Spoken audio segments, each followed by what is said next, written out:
Bu dəfə belə fərqli bir açılım eləyək. Səni bağışlayacaqmı, barışıq olacaqmı? Yəni həmişə qarşı tərəf səhv eləmir ki, insan özündə də səhv axtarmalıdır. Hansısa bir səhv eləmirsiniz, hansısa bir incilik olub fikrindəki insanla əlaqədar və sənə maraqlıdır. Addım atsan barışıq olacaqmı? Ümumiyyətlə bu davranış düzələcəkmi, səni bağışlayacaqmı? Gəl baxaq. Fikrindəki insan hazırda özü hansı enerjidədir? Sənlə əlaqədar hansı enerjidədir? Və münasibətinizlə əlaqədar nə qənaətə gəlibdir? Gəl belə baxaq. Özü hansı enerjidədir?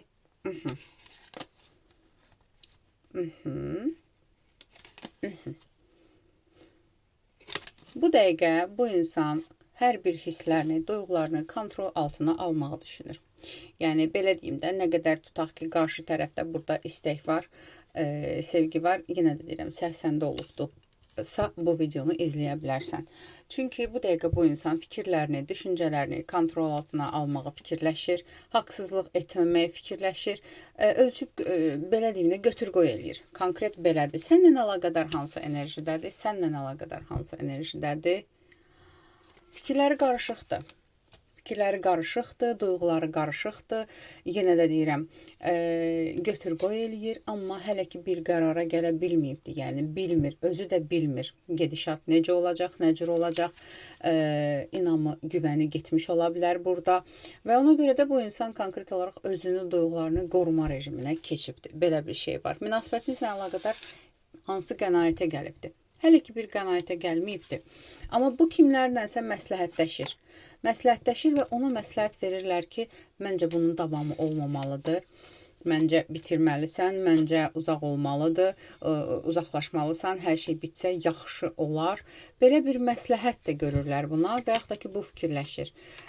Və həmçinin səndən addım gözləyir, belə deyim sənə. Addım gözləyir deyəndə ki, ola bilsin addım atırsan, amma onun istədiyi kimi bir addımı deyil və yaxud da ki, bəs bu məsləhətlərdən nəticə olaraq nə qərar verir? Gəl belə baxaq. Okey, hamı deyir ki, bitir, tutaq ki. Bu məsləhətdən nə qərar gəlir? Nə qərar gəlir münasibətinizlə əlaqədar? Heç bir qərar vermir, zamana buraxmağı seçir. Yəni, fikirləşir ki, hələ heç nə deyə bilmərəm. Zaman özü həll eləyəcək, ya bitəcək, ya davam eləyəcək. Belə bir qərar veribdir. Gəl baxaq. Səninlə barışmaq istəyirmi bəs? Ümumiyyətlə, səninlə barışmaq istəyirmi? Fikrindəki insan səninlə barışmaq istəyirmi?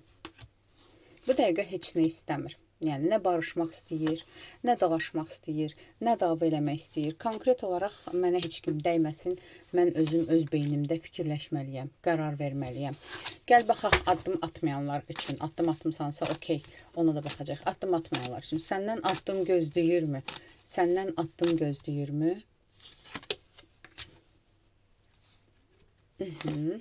Əslində səndən hansısa bir addımlar gözləyir.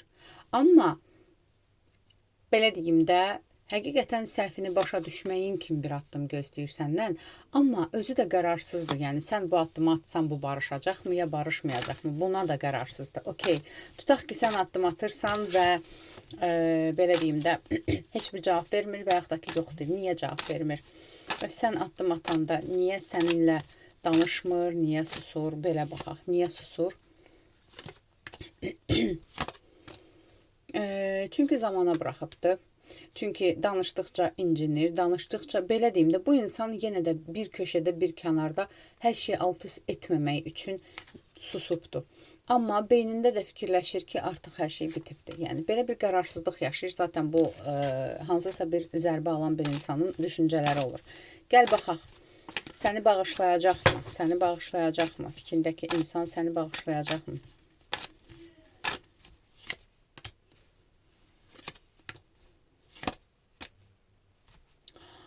Bunun üçün çox böyük əziyyət çəkməlisən.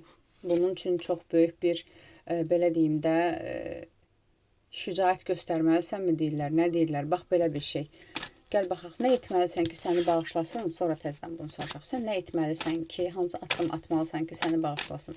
Sən hansı addım atsan, səni bağışlayar. Hansı addım atsan, səni bağışlayar.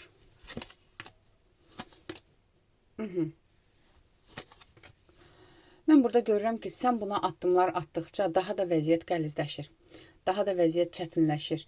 Yəni sən ola bilsin bəziləriniz üçüncü şəxslər vasitəsilə mi addım atırsınız? Bu elə ola bilsin ki, səhv eləmirəmsə, burada münasibətinizdə üçüncü şəxsin müdaxiləsi də ola bilər. Ya xəyanət düşünür, ya yalan düşünür, hər nədirsə, bax belə bir şeydir. Sənin atdığın addım daha da vəziyyəti qəlizləşdirir. Yaxşı. Sən nə etməlisən ki, o səninlə barışsın? Sən nə etməlisən? Necə davranmalısan ki, səninlə barışsın?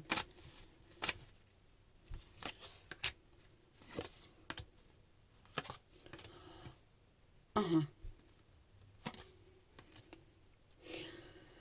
Onun ətrafında olan, əgər ortaq tanışınız varsa, onun tərəfindən, sənin tərəfindən yox, onlarla hansısa bir danışıq eləyə bilərsən. Amma yenə də burada mən görürəm ki, son qərar onun olacaq. Gəl konkret belə bir şeyə baxaq ki, aranızda barışıq olacaqmı? Səni bağışlayacaqmı? Baxaq buna. Səni bağışlayacaqmı? Fikrindəki insan səni bağışlayacaqmı? Olacaq barışıq, mən səni sevindirim, amma biraz geç ola bilsin 7 vaxt içində, 7 gün, 7 həftə, 7-li tarixlərdə və ya maksimum 2 ay içində olacaq. Amma qarışıq bir durum olacaq. Yəni barışıq olacaq, sonra təkrar güvənsizlik ola bilər, sonra düzələcək. Baxın, bəs münasibətiniz təkrardan bərpa olacaqmı? Fikrindəki insanla münasibətiniz bərpa olacaqmı? Fikrindəki insanla münasibətiniz bərpa olacaqmı? Bərpa olacaqmı? Olacaq. Yenə də deyirəm, sən nə qədər səbrlə davransan, münasibətiniz bərpa olacaq. Amma bir yerdə onun güvənsizliyi səni də yora bilər. Çünki biraz güvənsiz davrana bilər səndən bir müddət. Amma bütün bu duyğusal temaları kənara qoyub ona addım atsan, səbrlə davransan, nəsə düzələ bilər. Amma bax, bu yalan şübhə var. Bu onda artıq yalandır, ya nədirsə ortada gedən söhbət, hansısa səhvdirsə, bu onda travma olaraq qalıbdır. Bunu da biləsən. Amma ümumilikdə barışıq olacaqmı? Bəli, barışıq olacaq. Bu qədər. Aldım, qəbul edilməyəz. Ətraflı baxım üçün isə profilimdəki nömrə ilə əlaqə saxlayın.